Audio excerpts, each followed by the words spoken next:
بسم اللہ الرحمن الرحیم۔ السلام علیکم دوستو، دنیا بھر کی خبروں میں آج آپ سنیں گے، لیکن اس سے پہلے اگر ہو سکے تو لائک اور سبسکرائب کا بٹن ضرور دبا لیں۔ شکریہ۔ عوام کو عمران خان بہت یاد آئے گا۔ پاکستان میں چینی ماڈل نظام نافذ کیا جا رہا ہے۔ مغربی ملکوں میں علیحدگی کی سب سے زیادہ شرح کی بڑی وجہ ہیپاٹائٹس سی سے شفا یاب افراد کے موت کے امکانات زیادہ۔ تحقیق۔ کمبوچا چائے خون میں شوگر کی مقدار قابو کرتی ہے۔ تحقیق۔ پاکستان حملوں کے الزام لگانے کی بجائے اپنی سیکیورٹی پر توجہ دے۔ طالبان۔ تو آئیے چلتے ہیں تفصیل کی جانب۔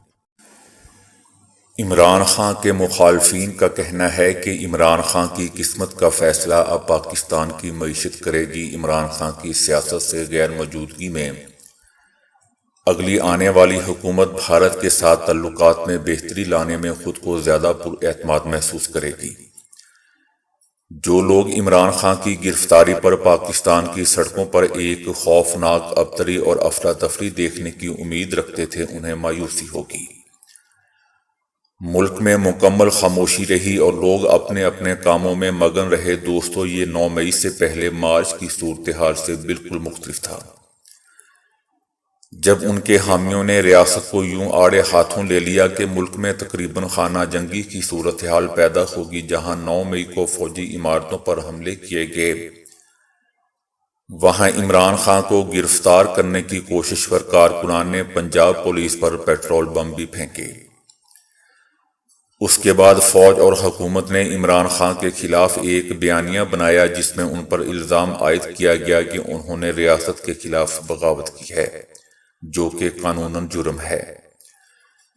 انتخابات میں تاخیر، اس کے بعد طاقت کا بے رحم استعمال کیا گیا اور پکڑ دھکڑ کا ایسا سلسلہ شروع ہوا کہ لوگ سڑکوں پر آنے کی جرات نہ کر سکے، کیونکہ اگر انہوں نے ایسا کچھ کیا تو دوسری طرف سے بھی بھرپور جواب آئے گا۔ ان پر ریاست کے خلاف تخریب کاری کا الزام لگایا جائے گا۔ توشہ خانہ کیس میں سول کورٹ کے حالیہ فیصلے کے پیچھے دوستو مقصد یہ ہے کہ عمران خان کے اس بیانیے کو کمزور کیا جائے کہ وہ کرپشن کے خلاف لڑنے والے ایک سیاستدان ہیں۔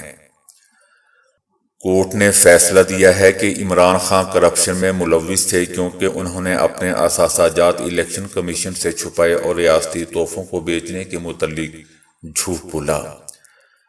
تاہم کورٹ کے فیصلے یا سڑکوں پر نظر آنے والی خاموشی یہ کہیں ظاہر نہیں کرتی کہ عمران خان کے متوالوں یا ایک آدمی کے خیالات میں کوئی تبدیلی آ گئی ہے۔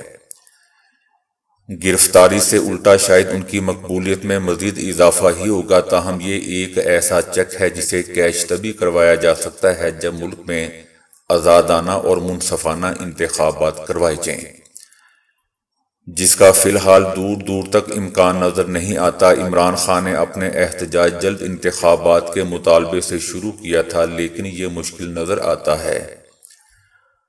حکومت مردم شماری کی منظوری دے چکی ہے، اس کا مطلب یہ ہے کہ الیکشن کمیشن کو انتخابات مزید ملتوی کرنا ہوں گے کیونکہ اسے نئی مردم شماری کے تحت دوبارہ حلقہ بندیاں کرنا ہوں گی۔ لیکن نئی حلقہ بندیوں میں مزید مسائل ہیں اور اس سے نیا تنازع کھڑا ہوگا۔ نئی حلقہ بندیوں کے تحت ایک بھی نشست کے اضافے کے لیے قومی اسمبلی کی منظوری درکار ہوگی، جو کہ اس وقت ناممکن ہے۔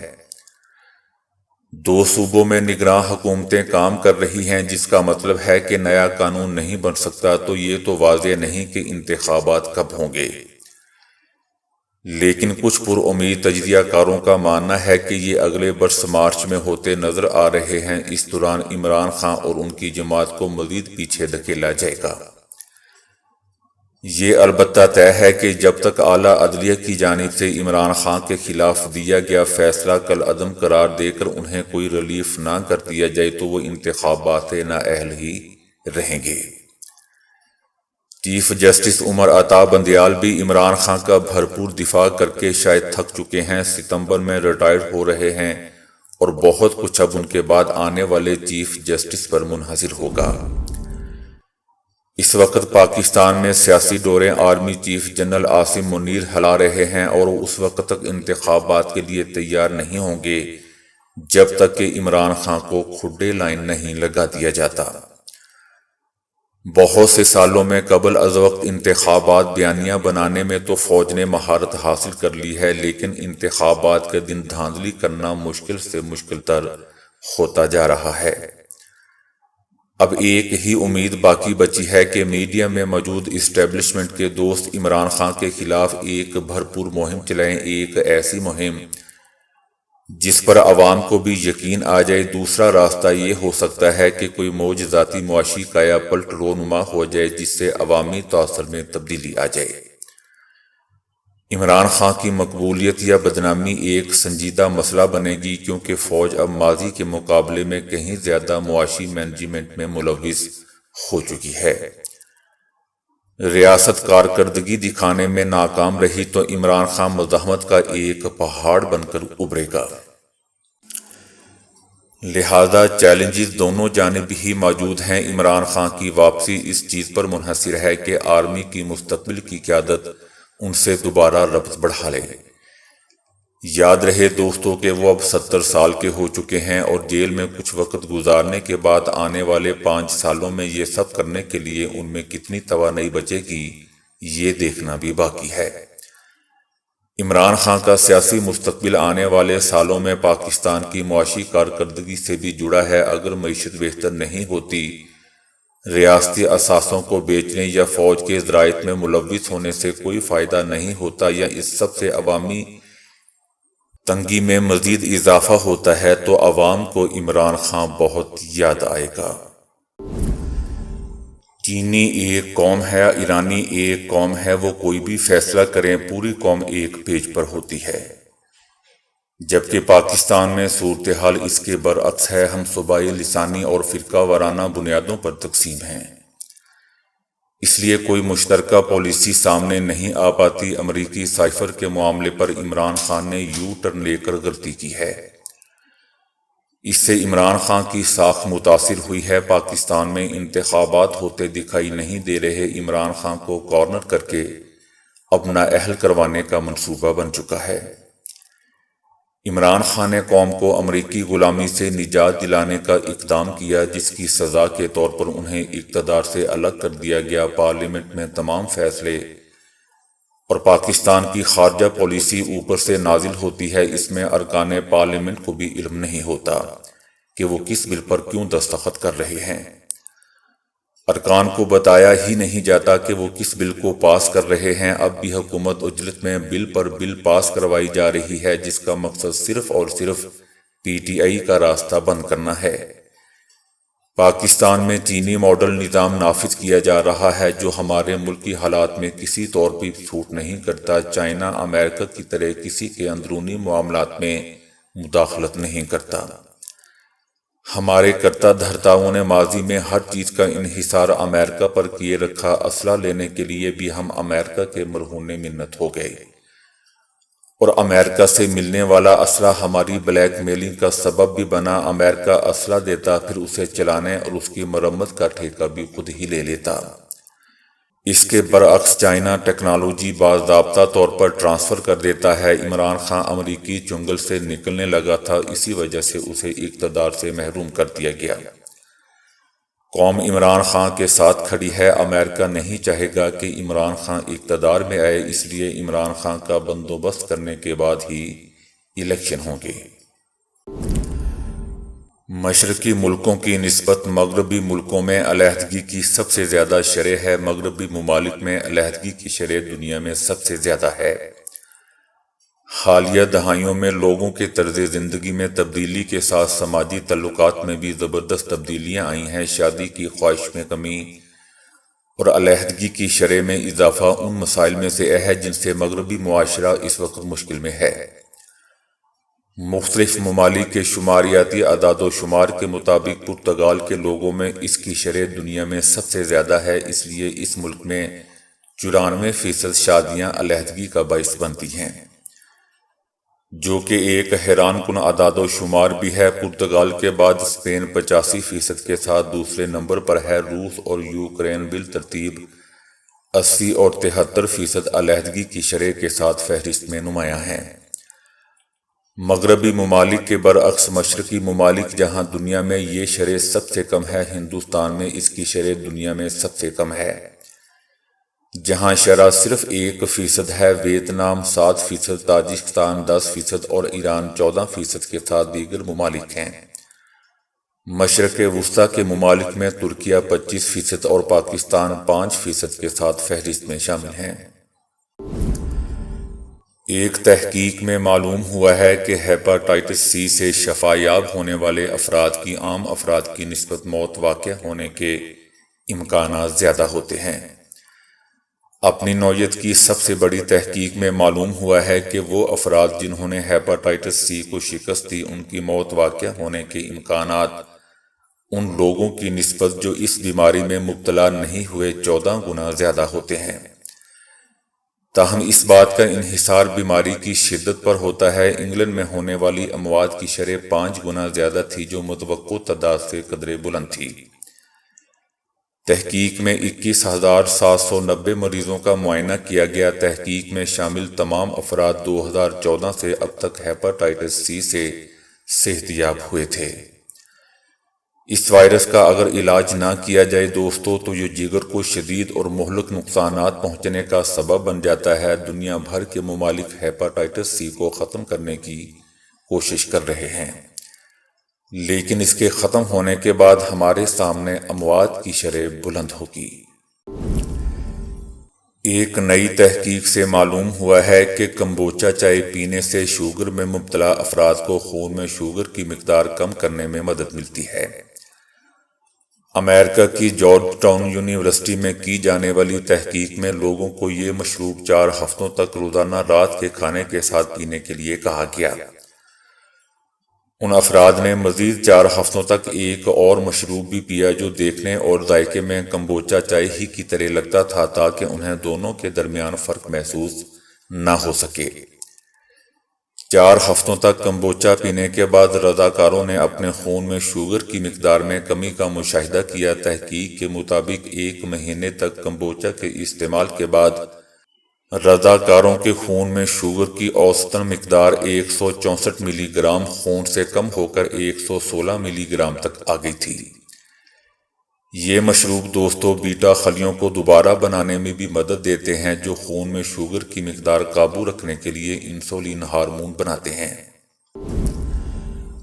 طالبان نے کہا ہے کہ سرحد پار سے حملوں کے پاکستان کے بار بار لگائے گئے الزامات کو سختی سے مسترد کرتے ہیں۔ حالیہ واقعے کے بعد پاکستانی حکام نے ایک بار پھر اپنے ملک کی سیکیورٹی کو مضبوط کرنے کی بجائے افغانستان پر الزام لگا دیا۔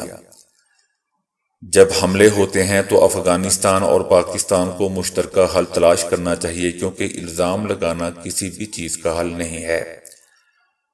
2 برسوں میں ملک اور خطے کی سیکیورٹی کی صورتحال میں نمایاں بہتری آئی ہے، البتہ صرف پاکستان میں سیکیورٹی کے واقعات میں اضافہ ہوا ہے۔ یہ اس ملک کی ذمہ داری ہے کہ وہ خود ہی اس کا حل تلاش کرے۔ طالبان نے کہا کہ امارات اسلامیہ افغانستان ان الزامات کو سختی سے مسترد کرتی ہے اور اصرار کرتی ہے کہ افغانستان ایک ایسا ملک ہے جو دیرپا جنگ سے نکلا ہے اور وہ کسی بھی ملک بالخصوص پاکستان کی سلامتی کو خطرہ نہیں بنانا چاہتا۔ جبکہ دوسری طرف پاکستان آرمی چیف نے کہا ہے کہ پاک فوج مخالفین کے ناپاک عزائم سے نمٹنے کی صلاحیت رکھتی ہے۔ پاک آرمی موجودہ اور آنے والے چیلنجز کا مقابلہ کرنا بھی جانتی ہے۔ برطانیہ میں واک کرتی ایک خاتون کو کیچڑ میں ایک انسانی پنجہ نظر آیا، جس پر اس نے پولیس کو کال کر دی، مگر جب پولیس والوں نے آ کر دیکھا تو وہ پنجہ در حقیقت ایسی چیز تھی کہ پولیس آفیسرز کے لیے بھی ہنسی روکنا مشکل ہو گیا۔ 26 سالہ کیٹی ویکنسن نے پولیس کو کال کر کے بتایا کہ اس نے کیچڑ میں ایک انسانی پنجہ دیکھا ہے، اور جب پولیس والوں نے آ کر اس مبینہ پنجے کو کیچڑ سے نکالا تو وہ دراصل آلو تھا۔ کیٹی وکنسن کا اپنی اس مضحکہ خیز حرکت پر کہنا ہے کہ مجھے تو یہ ہو بہو انسانی پنجے جیسا لگا، میں نے اس کی تصاویر بنا لی اور گھر آ کر کئی بار اس تصویر کو غور سے دیکھا۔ میں نے اپنے کئی رشتہ داروں اور دوستوں کو بھی یہ تصویر شیئر کی اور ان سب نے بھی یہی کہا کہ یہ یقیناً انسانی پنجہ ہی ہے۔ اس کے بعد میں نے پولیس کو اطلاع دی، لیکن ہم سب کا خیال غلط ثابت ہوا۔ دوستو، ہوگی کوئی ہماری ڈاکٹر عاشق فردوس جیسی معصوم؟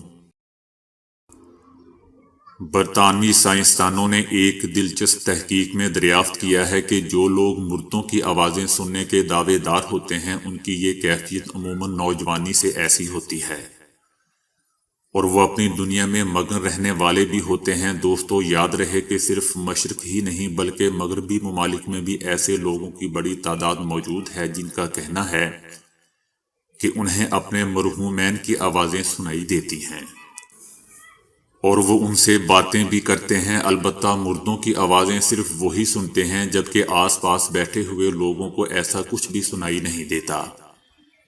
ایسے دعووں کو اکثر شک کی نگاہ سے دیکھا جاتا ہے اور فراڈ کہہ کر نظر انداز بھی کر دیا جاتا ہے، لیکن نفسیاتی اور سائنسی ماہرین کا کہنا ہے کہ انہیں سمجھ کر ہمیں شدید نوعیت کے جذباتی صدمات یا دماغی چوٹ کے بعد پیدا ہونے والی اسی نوعیت کی کیفیات کے بارے میں جاننے میں خاصی مدد ملے گی۔ یہ سمجھنے کے لیے ماہرین نے ایک مشترکہ تحقیق کی جس میں ایسے 65 افراد بھی شامل کیے گئے جو روحانیت پر یقین رکھنے کے علاوہ ذاتی روحانی تجربات کے دعوے دار بھی تھے۔ روحانی تجربات سے گزرنے کے دعوے داروں میں سے 44.6% کا کہنا تھا کہ وہ روزانہ ہی مردوں کی آوازیں سنتے ہیں۔ ان میں سے بھی 65.1% نے بتایا کہ یہ آوازیں انہیں اپنے سر کے اندر سے آتی ہوئی محسوس ہوتی ہیں، جبکہ 31.7 کو آوازیں اپنے اندر کے علاوہ ارد گرد سے بھی آتی ہوئی محسوس ہوتی تھیں۔ عام لوگوں کی نسبت روحانی لوگوں میں مافوق الفطرت واقعات اور چیزوں پر یقین نمایاں طور پر زیادہ دیکھا گیا، جبکہ انہیں اس کی بھی کوئی خاص پرواہ نہیں تھی کہ دوسرے لوگ ان کے بارے میں کیا سوچتے ہیں۔ غیبی آوازیں سننے والے لوگ صرف مردوں کی آوازیں ہی نہیں سنتے بلکہ وہ عام طور پر ایسی غیر معمولی آوازیں بھی سنتے رہتے ہیں جو اگرچہ روحوں یا مردوں کی تو نہیں ہوتی لیکن کسی کی بھی ہو سکتی ہیں۔ ایک اور بات جو ایسے تمام افراد میں قدرے مشترک دیکھی گئی وہ یہ تھی کہ جب یہ لوگ کسی سوچ میں غرق ہو جائیں یا کام میں مگن ہو جائیں تو اپنے ارد گرد کی دنیا سے تقریباً بے خبر ہو جاتے ہیں۔ مطلب یہ کہ انہیں اپنے اطراف میں موجود چیزوں، سرگرمیوں اور افراد کا احساس نہیں رہتا۔ البتہ اس یقین کا ان میں فریب نظر اور فریب سماعت کے ساتھ کوئی تعلق سامنے نہیں آ سکا۔ ماہرین کے مطابق اس تحقیق سے پتہ چلتا ہے کہ اگر کوئی شخص آوازیں سننے کا دعویٰ کرے تو ضروری نہیں کہ وہ ایسی چیزوں پر یقین رکھنے والا بھی ہو، بلکہ روحانیت کی طرف سے آنے والے بیشتر لوگ پہلے ہی سے نوجوانی سے غیبی آوازیں سننے والے ہوتے ہیں۔ اس میں ایک ایسی سچائی پوشیدہ ہے جس کا ادراک دوسروں کو نہیں ہو سکتا۔ دوستو، یہ تحقیق research journal mental health and culture کے تازہ ترین شمارے میں شائع ہوئی ہے۔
تو دوستو، ابھی کے لیے اتنا ہی۔